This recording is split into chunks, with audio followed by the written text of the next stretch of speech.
Imagine your child gets bullied at school. Someone sends them something inappropriate online. They make a mistake they're terrified you'll be angry about. Maybe someone tells them, "Don't tell your parents," and your child says nothing. You might think the biggest problem is whatever happened, but sometimes there's an even bigger problem. Your child didn't think they could come to you. And here's the part that should worry every parent: you won't always know when something is going wrong. There will be things your child experiences when you're not there, things they don't know how to handle, things they're embarrassed to tell you, and sometimes things they are specifically told to keep secret. So in this video, I'm going to show you the things you can start doing now that make your child much more likely to come to you when something goes wrong, including what to say in that moment, what reactions can shut a child down, and one mistake parents make that can teach a child to keep secrets. First, pay attention to what happens after your child tells you the truth. This is probably the biggest one. Think about a child who breaks something. Maybe they knock over the television. Maybe they lose something expensive. Maybe they get a terrible grade. They've already done the hard part. They've told you, and then you explode. What were you thinking? How many times have I told you? Do you have any idea how much that cost? You're grounded. Now, I'm not saying there shouldn't be consequences. There absolutely can be. But your child is also learning something in that moment. They're learning what happens when they tell you the truth. And if telling the truth consistently leads to shouting, humiliation, or a huge reaction, they may eventually decide that honesty isn't worth it. Not because they don't love you, not because they're suddenly a dishonest child, because they're trying to avoid what comes next. And this becomes much more important as children get older. A 5-year-old might be scared to tell you that they broke a cup. A 15-year-old might be scared to tell you that someone at school is pressuring them to do something. Those are very different problems. But the lesson they learned at 5 can follow them to 15. When I tell mom something bad, things get worse. That's the lesson we don't want them to learn. So when your child comes to you with something they've done wrong, try to separate two things. The first is the behavior. The second is the fact that they came to you. You can address the behavior. You can set a consequence. You can have a serious conversation. But let them know, "I'm glad you told me." That sentence matters. Second, stop turning every conversation into an investigation. Some parents don't realize they're doing this. Their child finally opens up, and suddenly, it's 20 questions. Who was there? What time did this happen? Why didn't you tell me? What exactly did you say? What did they say? Who else knows? Did you tell your teacher? What were you thinking?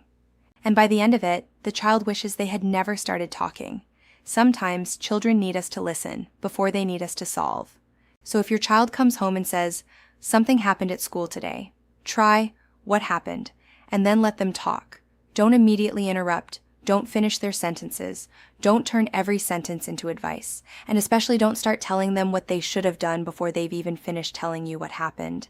You might hear something that sounds small to you, but it might not feel small to them.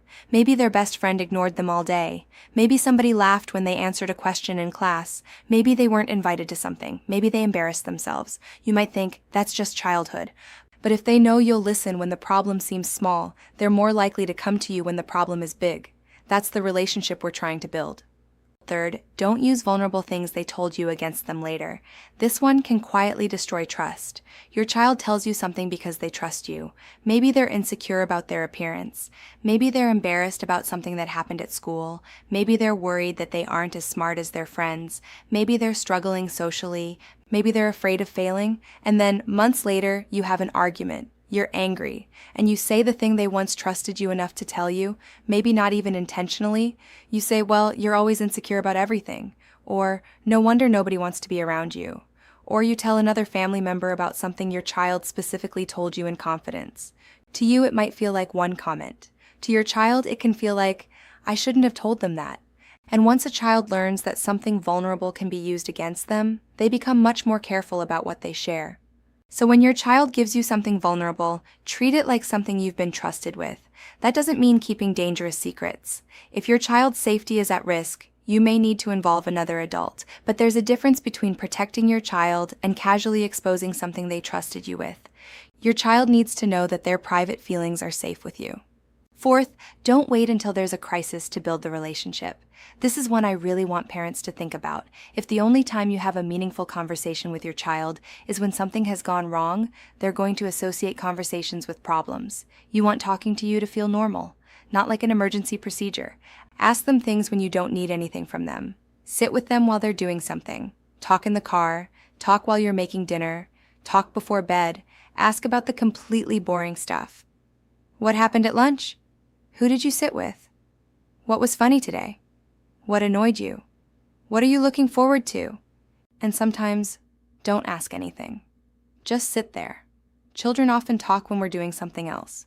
They're walking beside us, we're driving, we're washing dishes, we're lying beside them at bedtime, and suddenly they say something that they've been carrying around all day. That's why I don't think you should underestimate ordinary moments. The relationship that gets you through the big things is usually built during the small things. Fifth, make it clear that they can tell you things that might disappoint you. This is especially important as children become teenagers, because your child may eventually have a problem that involves something you strongly disagree with. Maybe they're dating someone you don't like. Maybe their friends are making choices you don't approve of. Maybe they're struggling with something you warned them about. Maybe they've broken a rule you've been very clear about. If your child believes, "Mom will only be happy with me if I make the choices she wants," they may start hiding the choices they actually make. And that's dangerous. Your child doesn't have to agree with you to be able to talk to you. You can say, "You don't have to be afraid to tell me something just because you think I'm going to disagree with you." That's a powerful message, because you're telling them, "I may not approve of everything you do, but I'm still your person." And finally, when they do come to you, don't waste the moment. This is the part I really want you to remember.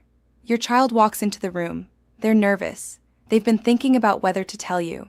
And finally, they say, "Mom, I need to tell you something." That moment matters. Before you even know what they're going to say, you can say, "Okay, I'm listening." Then let them talk. If they're safe, listen. If they're scared, reassure them. If they've made a mistake, help them figure out what happens next. If someone has hurt them, protect them. And if you don't know what to do, you can say, "I don't know yet, but we'll figure it out together." You don't have to have the perfect answer. Your child doesn't need you to be perfect. They need to know that when life gets messy, they don't have to handle it alone, because eventually there will be things you can't protect your child from. There will be moments you're not there to see. There will be decisions they make without asking you first. And you won't always be able to fix the problem for them, but if you've built the relationship well, there's something you can give them that lasts much longer than your physical protection. The knowledge that they can come home. They can pick up the phone and they can walk through the door.